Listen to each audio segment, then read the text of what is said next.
तो हेलो दोस्तों, आप सभी का स्वागत है आज की इस नए वीडियो में नए टॉपिक के साथ। तो चलिए इस प्रकार से आज की इस प्यारे से क्लास में हम लोग जो उच्च पौधों में प्रकाश संश्लेषण जो ये चैप्टर है, इसको पिछले वाले क्लास से हम लोग स्टार्ट कर चुके हैं और हम लोग पिछले वाले क्लास में प्रकाश संश्लेषण क्या होता है इसके बारे में आपको संपूर्ण जानकारी दे चुके हैं और उसी के अंतर्गत आने वाले हरित लवक के बारे में आज की इस क्लास में जानकारी देने वाले हैं।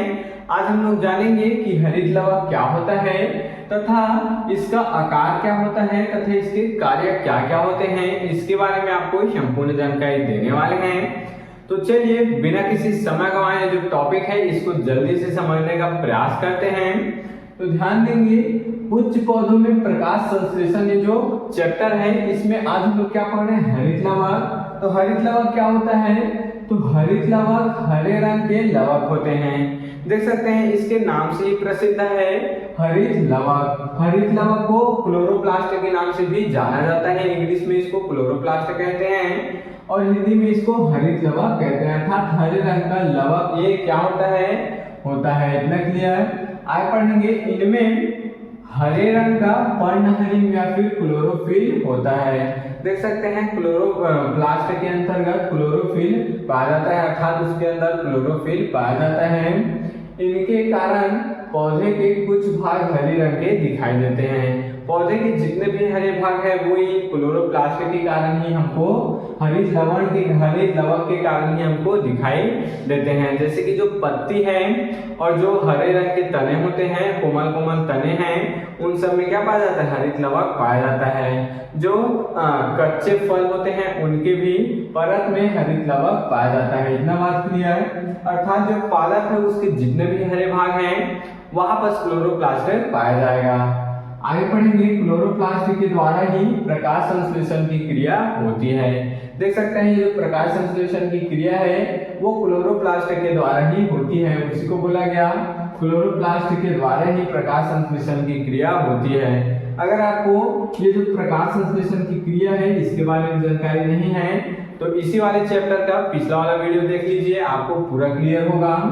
चलिए कुछ पॉइंटें हैं, तो पॉइंट है इंपॉर्टेंट, इसको समझ लेते हैं। ये तो हो गया हरित लवक का डेफिनेशन या फिर उसके बारे में जानकारी। अब हम लोग और पॉइंट देख लेते हैं। तो हरित लवक में पाए जाने वाले पर्णहरिम या फिर क्लोरोफिल की परतें सूर्य के प्रकाश को अवशोषित करके भोजन निर्माण में सहायता करती हैं। क्या बोला गया, जो हरित लवक होते हैं क्लोरोप्लास्ट होते हैं उनके जो परतें होते हैं, उनके क्या होते हैं, जो परतें होते हैं उन पर जब सूर्य का प्रकाश पड़ता है तो वो भोजन का निर्माण कर देते हैं। उसी को बोला गया है कि हरित लवक में पाए जाने वाले जो पर्णहरिम या फिर क्लोरोफिल है, अर्थात क्लोरोप्लास्ट के अंतर्गत जो क्लोरोफिल है उसकी परतें में अगर सूर्य के प्रकाश जब पड़ते हैं तो भोजन का निर्माण हो जाता है। इस प्रकार से भोजन बनता है।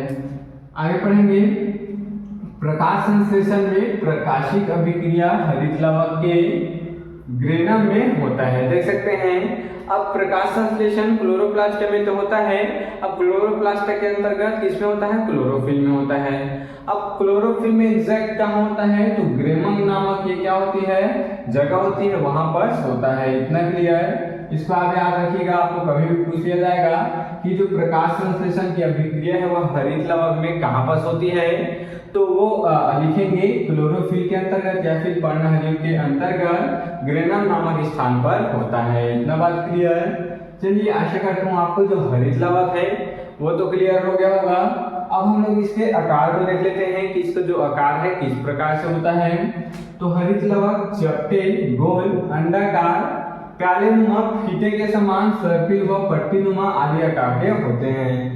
देख सकते हैं जो क्लोरोप्लास्ट है हरित लवक है किसी भी प्रकार के हो सकते हैं, चपटे हो सकते हैं, गोल हो सकते हैं, अंडाकार, प्यालेनुमा हो सकते हैं, फीते के समान लंबाई में हो सकते हैं और सर्पिल व पट्टीनुमा आदि ये सब आकार के हो सकते हैं, इतना क्लियर। चलिए अब हम लोग हरित लवक के यहाँ पर कार्य को देख लेते हैं। इसका मुख्य एक ही कार्य है, क्या है, इनका मुख्य कार्य प्रकाश संश्लेषण द्वारा भोजन का निर्माण करना था, कार्बोहाइड्रेट का निर्माण करना है। इसलिए हरित लवक को कोशिका की रसोई भी कहा जाता है।